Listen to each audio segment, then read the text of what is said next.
Jadi yang berkaitan dengan masalah kerja, masalah pekerjaan, ada satu hadis Nabi Muhammad SAW Wah, yang saudara. menunjukkan bahwasanya kerja itu sama dengan orang yang berjihad fisabilillah. Allah, Allah. Hadis riwayat Imam Al-Baihaqi, Rasul sallallahu alaihi wasallam bersabda, "Wa ma sabilullahi illa man qutil." Tidak hanya jalan Allah itu untuk orang yang terbunuh aja di medan perang. Man sa'a ala walidayhi fahuwa fisabilillah. Barang siapa yang kerja untuk mencukupi kedua orang tuanya, maka dia di jalan Allah. Wa man sa'a ala iyalihi fa fisabilillah.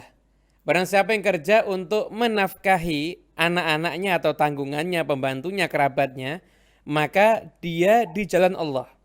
Wa man Hmm. sa'a ala nafsihi liyu'iffaha fa fisabilillah.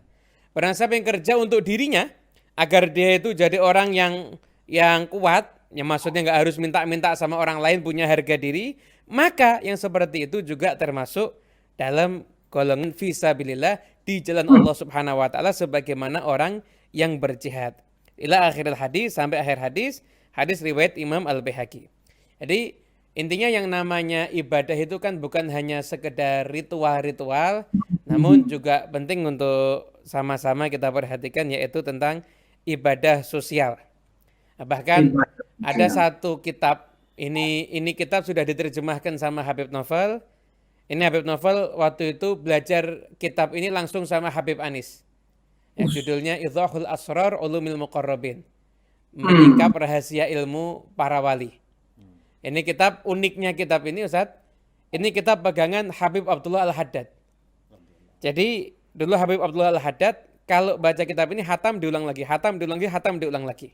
Oh. Nah, di antaranya di kitab itu ada satu bagian yang dijelaskan sama Habib. Kebetulan yang ngarang Al-Idrus juga ini. Yang ngarang Al-Idrus juga, marganya sama kayak Habib Novel. Anabib novel, iya. Iya. Jadi di situ dikisahkan, beliau memberikan satu uraian yang sangat indah. Kenapa sih orang kok kadang-kadang sholat, puasa, tapi nggak merasakan ada perubahan di hatinya? Sekian Hmm. lama sholat ya nggak ada khusyuk. Kemudian sekian lama puasa, kepedulian sama orang lain juga nggak muncul. Padahal sekian Allah. lama dia melaksanakan ibadah yang sifatnya itu ritual. Nah, dikatakan di kitab itu bahwasanya ada ibadah-ibadah yang sifatnya itu sosial, itu yang bisa menjadikan orang itu ada rasa dalam hatinya untuk menikmati ibadah. Dan di Hmm. antaranya yang masuk dalam kisah itu, ada salah seorang ulama dari Bani Israel, saking hebatnya ulama ini, sudah mengarang 800 kitab. Karena 800 kitab. Dan Allah mewahyukan kepada Nabi Bani Israel yang ada di zaman itu, mengatakan, sampaikan kepada ini yang ngaku orang hebat yang udah punya 800 kitab, sampaikan begini, kamu hanya memenuhi bumiku dengan kemunafikan, amalmu nggak saya terima.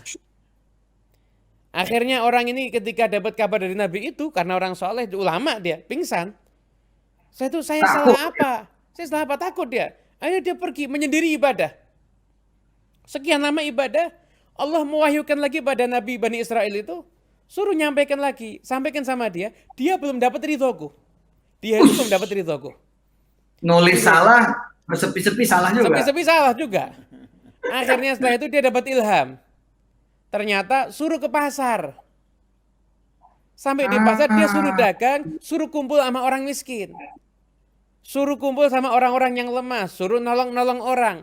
Ketika dia udah di pasar dia lakukan itu, dia jadi pedagang, dia jadi orang yang nolong orang lain, dia jadi orang yang jujur ketika dia berdagang, maka setelah itu Allah mewahyukan pada Nabi yang ada di zaman Bani Israel itu, sampaikan sama dia sekarang sudah mendapatkan keridhoanku.